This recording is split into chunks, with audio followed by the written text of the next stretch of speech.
Olá, tudo bem? Muito boa noite, bom dia, boa tarde, depende do horário que você vai estar acompanhando este vídeo. Mas, a princípio, eu quero falar para vocês, isso aqui é uma live. Sim, é uma live gravada, mas é uma live. É, A ideia aqui é tentar manter o compromisso com vocês toda quinta-feira, 7 horas da noite. Ou eu estarei ao vivo com vocês, ou terá um vídeo desse que vai ser. A gente vai ter um sistema do YouTube que chama Estreia, a gente vai colocar ele sempre nesse mesmo horário, para que vocês possam acompanhar, participar do chat, conversar como se eu estivesse efetivamente ao vivo aí com vocês, tá bom? Então, sejam bem-vindos à nossa live. O assunto de hoje é um tema, como vocês sabem, quem me acompanha, enfim, a gente trabalha sempre a questão das redes sociais e sempre pedindo para vocês passarem informações, enfim, daquilo que vocês gostariam que fosse debatido. Aí esse é um assunto que veio, né, a partir das nossas enquetes aí que a gente faz, principalmente no Instagram. Então, quem me acompanha por lá, fique sempre de olho que eu sempre peço para vocês participarem e darem aí a opinião a respeito do que a gente pode debater aqui, tá bom? Então, fique absolutamente à vontade, pegue seu caderno, pegue sua caneta para fazer as suas anotações, porque hoje a gente vai falar sobre a responsabilidade civil, mas é um foco um pouquinho, um enfoque, digamos assim, um pouquinho diferente. Responsabilidade civil que eu vou tratar com vocês hoje é relacionada aos hospitais públicos. Existem algumas dúvidas, algumas discussões a respeito, principalmente dos agentes públicos, dos médicos que trabalham ali nos hospitais públicos, como é que se trabalha, como é que a gente estuda essa questão da responsabilidade civil. Então eu vou tentar aqui abordar alguns pontos, tentar trazer alguma clareza a respeito desse assunto para vocês, tá bom? Fiquem à vontade, o chat está aberto, obviamente eu dessa vez não participarei ativamente, mas depois vocês podem postar os comentários também, e aí nos comentários a gente consegue interagir legal, mas fiquem à vontade para ir debatendo o assunto, tá bom? Para começar, enfim, claro que a gente sempre, você já conhece o meu jeito de dar aula, você já conhece o meu jeito de trabalhar essas questões, eu acho que o mais importante é a gente sempre analisar a base, né? Então, a base da responsabilidade civil, ela está no Código Civil, como não poderia ser diferente. Então, Código Civil, artigo 186, analisado em conjunto com o 927, né? Ele caracteriza o que é chamado de ato ilícito. Então, todo aquele que causa um dano a alguém através de um ato ilícito, que é aquele que é caracterizável a partir de uma ação ou omissão, com base em negligência, imprudência, imperícia e tal. Então, essa é a base da responsabilidade civil. Só que, com o advento do Código de Defesa do Consumidor, essa característica da responsabilidade civil foi adquirindo outros contornos aí. Principalmente quando a gente trabalha e diferencia, porque o Código Civil ele já tratava de maneira separada as atividades de risco e então já trazia a responsabilização direta, sem necessidade de se analisar o que é a culpa, né? A culpa que é estruturada a partir da negligência, imprudência, imperícia. Então, o código já previa, já havia situações em que a responsabilização era de maneira direta, a chamada responsabilidade objetiva, portanto. E a própria Constituição Federal, que é o que a gente vai trabalhar um pouquinho, quando trata da responsabilidade civil dos entes estatais, do Estado, né? Ela é tratada ali também de forma objetiva.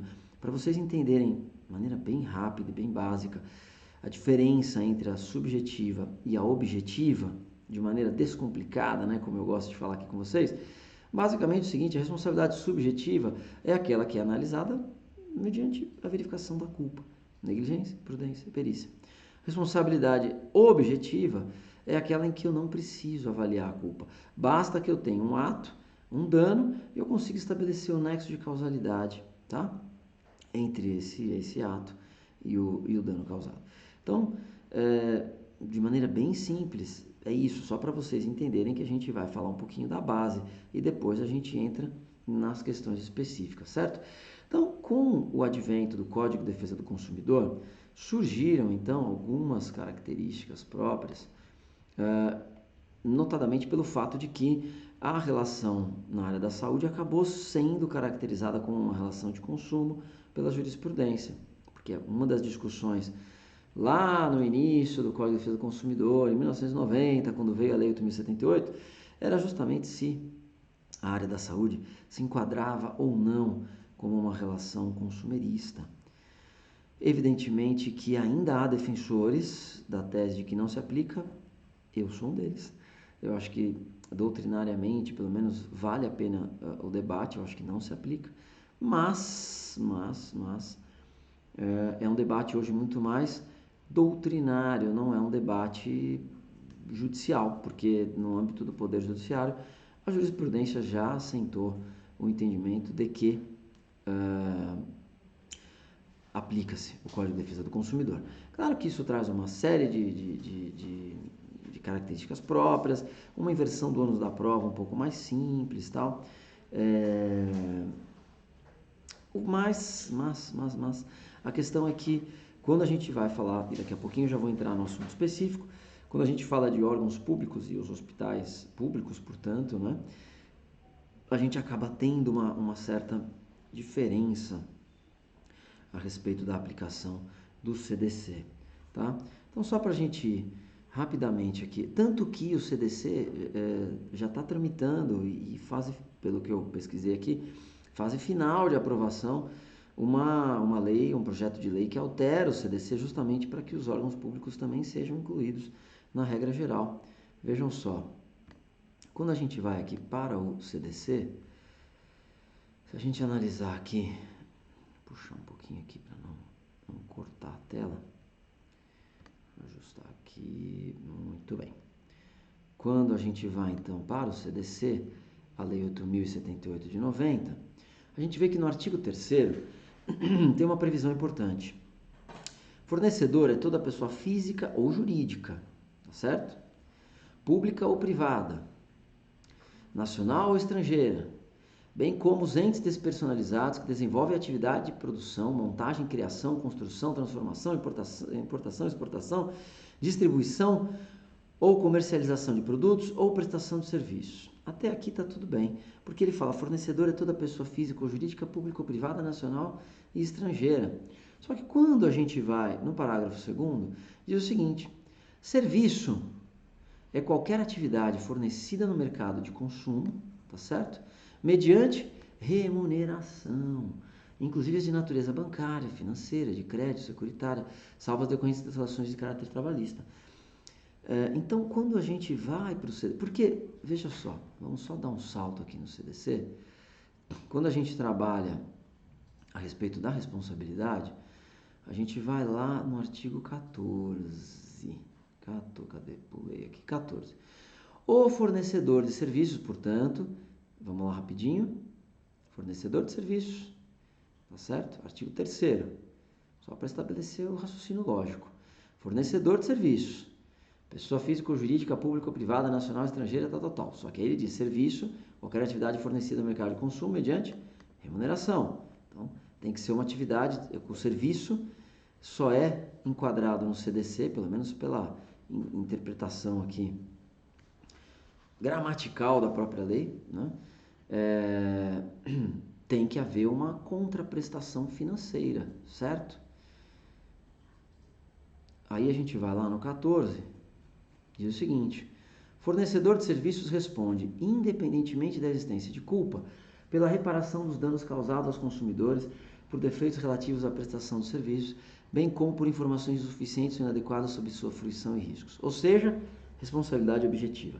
Então, quando a gente fala do fornecedor de serviços, em geral, regra geral, responsabilidade objetiva, certo?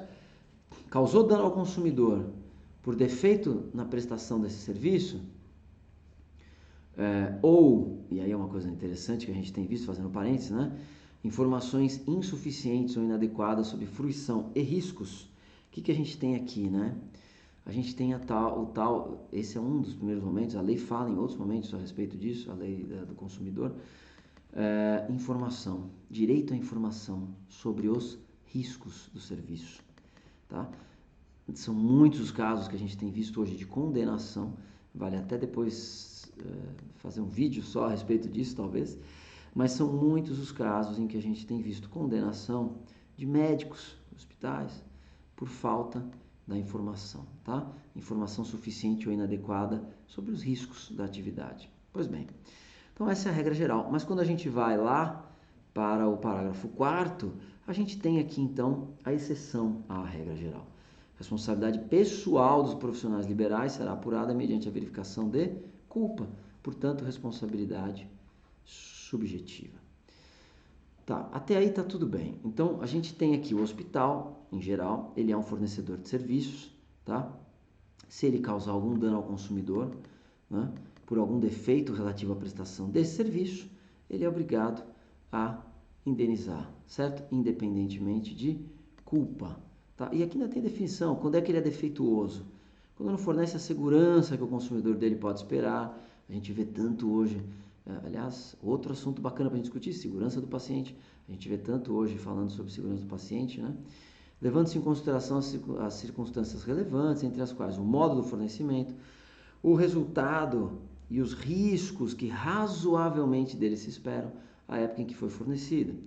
Então, o serviço não é considerado defeituoso pela adoção de novas técnicas, isso é importante. O fornecedor de serviços só não será responsabilizado quando provar, tendo prestado o serviço, o defeito inexiste, a culpa exclusiva do consumidor ou de terceiro. Tá? Eu entendo, e aí é uma interpretação, veja, isso aqui são as tais excludentes, né? As excludentes de ilicitude, porque a gente não pode trabalhar, isso é uma coisa importante que eu acho que vale destacar, a gente não pode trabalhar com essas normas de maneira estanques e absolutamente autônomas. As normas têm que coexistirem, elas têm que participarem do mundo jurídico de maneira absolutamente coesa. Então, não dá para a gente simplesmente, porque entrou o Código de Defesa do Consumidor, ignorar, por exemplo, o Código Civil. Não é plausível que se faça isso. Então, aqui ele fala de excludentes de ilicitude específicas do Código de Defesa do Consumidor. Né? Eu não acredito que a gente tenha que fazer uma interpretação restritiva.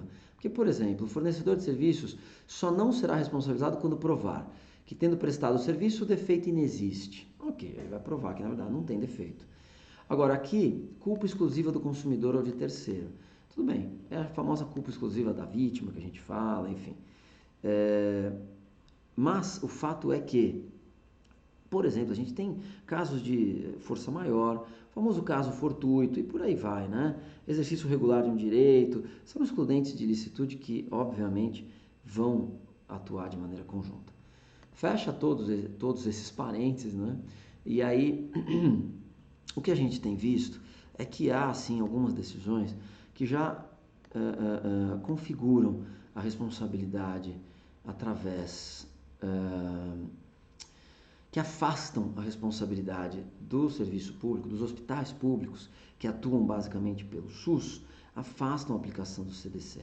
Eu localizei aqui uma decisão do Tribunal de Justiça do Paraná, deixa eu só colocar para vocês, Tribunal de Justiça do Paraná, agravo de instrumento 1503281 dígito 8, está aqui para quem quiser anotar, eu sei que vocês gostam depois de buscar, né? Em que um dos desembargadores, na verdade, foi uma decisão monocrática num agravo de instrumento, por conta justamente da inversão do ônus da prova. Olha só, eu vou abrir para vocês, porque eu consegui baixar essa decisão, e aí eu vou abrir para vocês aqui só, localizarem, para vocês verem que interessante que é. Deixa eu abrir aqui, e a gente já analisa em conjunto. Acho que vale bem a pena, porque são argumentos...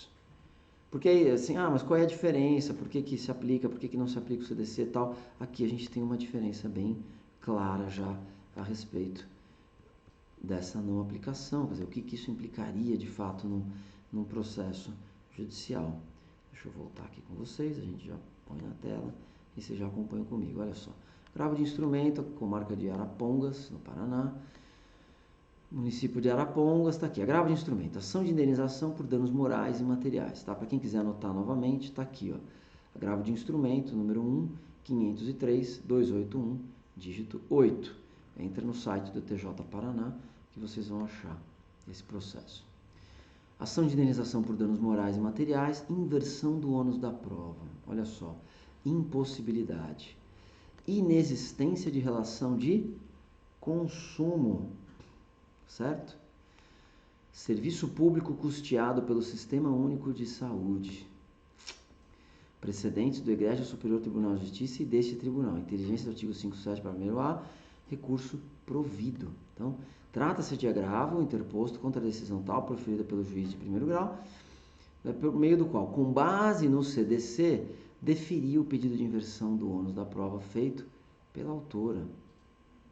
Então, aí o município agravou, alegando que se cuidou de internação, tratamento hospitalar da autora agravada pelos agravados réus, custeada pelo SUS, prestada a título gratuito, não sujeita à remuneração direta pela usuária do serviço de saúde pública.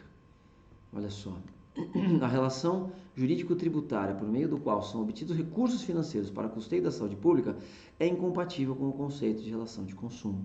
Daí a inaplicabilidade do CDC ao caso concreto e, de conseguinte, descabida a inversão do ônus da prova, certo?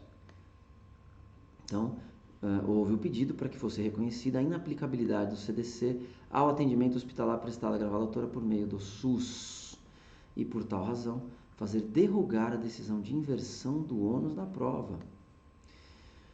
Aí vem a decisão monocrática, a inversão do ônus da prova pressupõe que a relação entre as partes seja consumerista, nos termos do disposto no artigo 6º, inciso 1. Vamos lá rapidinho, ver o que diz, o artigo 6º, inciso 8º, desculpa, vamos ver rapidinho o que diz esse artigo. Artigo 6º, é o artigo que fala da inversão, né? Mas só para a gente, são direitos básicos do consumidor. A facilitação da defesa dos seus direitos, inclusive com a inversão do ônus da prova a seu favor, no processo civil, quando, a critério do juiz, for verossímil a alegação ou quando for ele hipossuficiente segundo as regras ordinárias de experiências. Ou seja, é uma flexibilização da inversão do ônus da prova. O CDC torna mais simples, mais fácil a inversão do ônus da prova. Principalmente quando ele joga por um critério absolutamente suficiente, que são as regras ordinárias de experiências, tá?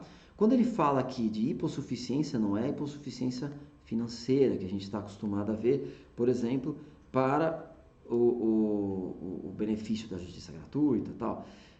É a hipossuficiência técnica, principalmente, porque nós estamos falando de uma relação de consumo em que, invariavelmente, o consumidor é a parte que desconhece a questão técnica. Saindo, só para assim, a gente criando alguns exemplos fora da área da saúde, fica mais fácil da gente enxergar, né? Se eu tenho um celular que eu comprei, sei lá, da Apple ou da Samsung e parou de funcionar. Se eu entrar com uma ação judicial falando que ele parou de funcionar e o juiz não inverteu o ônus da prova, eu vou ter que provar, na verdade, que aquele aparelho está com defeito e muito provavelmente eu não vou conseguir, porque eu não tenho elementos técnicos, conhecimento suficiente para fazer essa prova. Eu não vou ter condições de fazer isso. Então eu preciso que se inverta o ônus da prova justamente para que a empresa, a Samsung ou a Apple, provem que não está com defeito, que foi um mau uso meu. E eles têm condições de provar isso. Eles têm aparato técnico suficiente para provar isso. Então, essa inversão do ônus da prova é justamente para facilitar, como diz a lei, a defesa dos direitos do consumidor. Mas vamos voltar para o nosso voto. Então, há que se pressupor a relação de consumo entre as partes.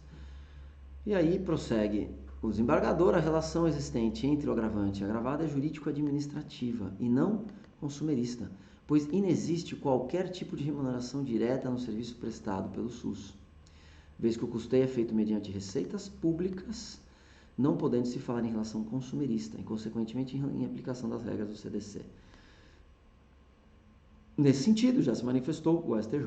Aí vem uma decisão do STJ, segunda turma, ministro Mauro Campbell Marques, que diz: as turmas de direito público que integram esta corte já se manifestaram no sentido de que não existe qualquer tipo de remuneração direta no serviço de saúde prestado pelo hospital público, posto que seu custeio ocorre por meio de receitas tributárias, de modo que não há a falar em relação consumerista ou aplicação das regras do CDC, tá certo? E aí vem aqui algumas decisões do próprio TJ Paraná. Então, em face do exposto, com fundamento no artigo tal, dou provimento ao recurso para fim de afastar a inversão do ônus da prova em relação ao agravante, tá certo? Foi uma decisão monocrática, ela não foi recorrida para a turma, e aí acabou então essa discussão. Então vejam, o próprio STJ, e aí eu trouxe esse agravo porque já cita a decisão do STJ, a gente já pega 2 coelhos aí. Então, o próprio STJ já consolidou, já, não vou dizer consolidou, tá? Porque se vocês pesquisarem, talvez vocês encontrem posicionamento contrário, tanto que o próprio juiz de primeiro grau tinha dado a inversão do ônus da prova, então não é tão absurdo assim. Mas o fato é que há sim essa discussão, a jurisprudência tem, tanto que a gente tem aqui um projeto de lei que já passou por todas as fases na Câmara dos Deputados e está aguardando apreciação pelo Senado Federal. Ele foi apresentado em 2015, obviamente pelo deputado federal Celso Russomano, né, que é praticamente o pai aí do Código de Defesa do Consumidor, e esse projeto de lei 21314, ele traz uma alteração justamente, a redação final dele que foi aprovada na Câmara dos Deputados, é uma alteração justamente naquele parágrafo 2º do CDC, quando conceitua serviço. E é uma mudança muito sutil, diz o seguinte, serviço a qualquer atividade fornecida no mercado de consumo mediante remuneração, direta ou indireta, certo? Não sei como a jurisprudência vai se comportar a respeito disso, porque a remuneração indireta teria que vir aqui a partir dos tributos, teria que realmente concluir que aquela relação que foi falada no voto, que é jurídico-administrativa e não consumerista, porque a pessoa paga os impostos e esses impostos em tese, né, são distribuídos aí para cada uma. Eu digo em tese porque a gente sabe que nem todos eles chegam onde deveriam chegar, mas esses impostos são distribuídos, né? Então o SUS recebe um pagamento que não é feito pelo próprio consumidor de maneira direta, tá? Pode ser que aquela pessoa que está indo lá, enfim, nem pague seus impostos, nem tenha recolhimento de impostos, nem tenha nenhum tipo de... mas ela vai receber o serviço do mesmo jeito. Então, o serviço é remunerado por alguém, pelo Estado, tá? É uma alteração interessante, que pode ser que coloque de maneira definitiva o SUS no âmbito do CDC. Por que eu estou falando tudo isso, né? Porque a gente está trabalhando a responsabilidade civil desses hospitais e, consequentemente, dos profissionais que lá laboram. Ou seja, se a gente concluir que de fato não se aplica o CDC, é uma relação que não envolve, então, qualquer possibilidade de regras consumeristas. Então, onde é que a gente vai buscar as regras, né? Primeira regra básica, então, que a gente vai buscar é na própria Constituição Federal. Vamos buscar aqui a Constituição Federal. Quando a gente vai no artigo 37, parágrafo 6º, se eu não me engano, deixa eu buscar aqui a Constituição Federal para a gente analisar junto. A gente vai ver que... Cadê?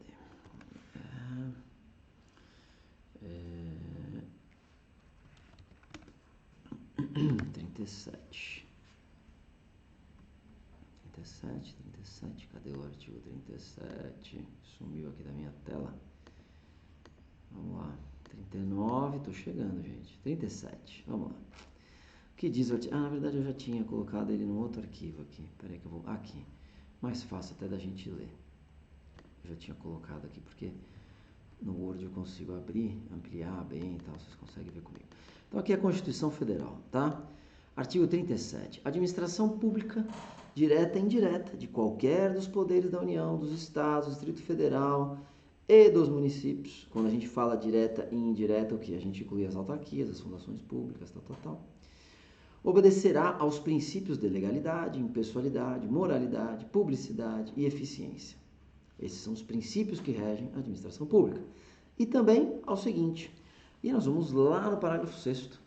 As pessoas jurídicas de direito público e as de direito privado, prestadoras de serviços públicos, veja que aqui a gente está falando então também as de direito privado. O que significa isso? A gente pode pegar, por exemplo, um exemplo clássico na área da saúde, Santa Casa de Misericórdia. Santa Casa de Misericórdia é uma instituição privada. Santa Casa de Misericórdia não é uma instituição pública, é uma instituição privada, ela tem lá todas as certificações de entidade beneficente de assistência social, ela tem as suas declarações de utilidade pública, justamente para poder receber a subvenção, receber a verba pública, certo? Então, quando ela recebe a verba pública, ela é uma entidade de direito privado que presta serviço público. Elas respondem, então, essas pessoas jurídicas, pelos danos que seus agentes, nessa qualidade, ou seja, na qualidade de agente público, causarem a terceiros, assegurado o direito de regresso contra o responsável nos casos de dolo ou culpa. Vejam então que já desde 1988 a gente já tem a previsão de que os hospitais públicos eles respondem de forma objetiva, independentemente de culpa, certo? É a responsabilidade objetiva que a gente fala do Estado, certo? O Estado tem responsabilidade objetiva. Depois ele tem o direito de regresso contra quem causou dano, porque na verdade se o Estado não erra, quem erra são os agentes. A administração pública não erra, tá certo? A administração pública tem a presunção de legalidade, de veracidade dos seus atos. É uma presunção relativa? Mas enfim, é uma presunção que o privado não tem. Então, quando um agente público causa um dano a um terceiro, a administração pública é obrigada a indenizar de maneira objetiva, de maneira direta. É muito simples, vamos sair de novo da área da saúde e vamos pegar um exemplo do Estado na sua atividade diária. Por exemplo, você sai de casa agora, vai fazer uma caminhada na rua, cai num buraco, tem um buraco aberto ali. Você cai naquele buraco, sofre um dano, quebra uma perna, vai ficar sem trabalhar vários dias, tal, você tem direito à sua indenização, dano material e dano moral. Não interessa, no âmbito da administração pública, que o agente não tenha tapado, que a empresa, por fazer o tapa-buraco, não fez naquele mês, não interessa. A responsabilidade do Estado qual é? Indenizar, e de maneira objetiva. Não adianta falar, mas o contrato de prestação de serviço que a gente tinha expirou e nós estamos sem licitação para isso. Não interessa. Esse é um problema interno da administração que não reflete no terceiro prejudicado. Portanto, a responsabilidade é objetiva. O Estado vai ter que indenizar esse dano, tá certo? Então, a partir daí, não tem muito o que se discutir. O que acontece é que o Estado pode, sim, eu nem diria que pode, eu diria que deve até depois fazer a ação de regresso contra quem agiu com dolo ou culpa, tá certo? Se houve uma falha da administração de algum agente nesse sentido, esse agente vai ter que responder por isso e ressarcir os cofres públicos. A gente sabe que isso acaba até não acontecendo muito, mas deveria. Agora, o fato é que essa discussão aqui chegou ao STF. Chegou ao STF justamente por quê? Porque é muito comum as pessoas entrarem com ação contra o Estado, principalmente na área da saúde. O hospital é público, o hospital é estadual, o hospital é municipal. As pessoas entram, os advogados entram com ação contra o hospital e os médicos que eventualmente causaram esse dano. E aí, houve uma decisão recente até em repercussão geral número 940, olha só.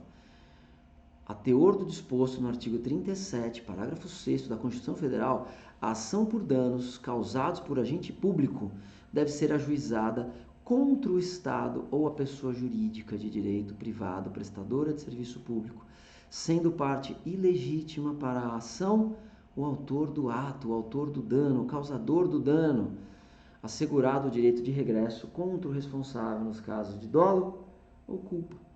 Então, é muito provável que, se você ajuizar uma ação contra os médicos e o hospital, no caso desses entes públicos, o advogado da parte contrária vai poder invocar a repercussão geral 940 e pedir o quê? Ilegitimidade de parte dos médicos e pedir para que eles saiam da ação. Só que aí nós temos outro problema, porque tudo na área do direito médico é um pouquinho diferente, né? Qual é o problema que a gente tem aqui? E eu acho que é isso que o judiciário vai ter que achar uma forma de compatibilizar no âmbito dos hospitais públicos, ou através da denunciação à lide, em que o hospital público, dentro da próprio processo, já denuncia os médicos à lide, ao invés deles serem considerados parte legítima para figurar como réus, eles entram numa lide secundária, já do hospital contra eles. Por quê? Porque a gente está cansado de ver, tem até vídeo aqui sobre isso, daquilo que eu tenho chamado de responsabilidade objetiva derivada. Pois é, se vocês buscarem as decisões judiciais, elas têm tratado os hospitais de forma diferente.